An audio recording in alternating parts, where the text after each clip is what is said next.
Ugma na ipegayon ang simultaneous warning o flood drill sa Iligan City. Kini aron masigurong luwas ang mga mulupyok panahon sa mga katalagman. Nagapatrol Ronnie Inderes.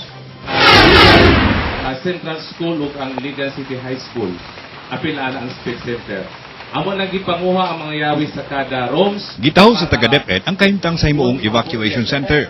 Ipasibaw sab sa matagsakop sa Iligan City Disaster Risk Reduction Management Council member ang ilang tahas kung dunay nag-ung kalamidad sama sa bagyo. Usa kini ka tabletop exercise sa CCDRMO alang sa himuong simultaneous warning communication and evacuation flood drill.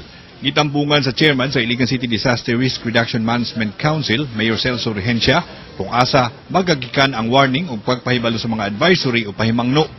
Ang mga miyembro, mga opisyales sa barangay, City Social Welfare Department o gubang mga ahensya nga sakop sa CDRRMC. Katapusan kini nga parte sa paghuman sa Iligan City Contingency Plan alang sa baha. Atong tumong ang mga council members ma-execute nila ang ilang mga plans.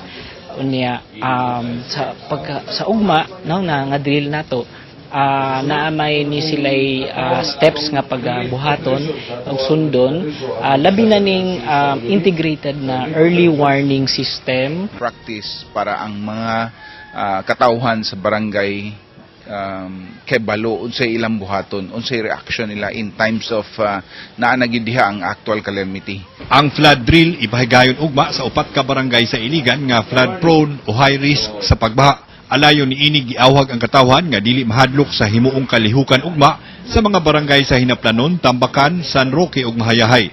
Ubos ang proyekto sa Climate Twin Phoenix. Ronnie Inderes, Patrol ng Pilipino.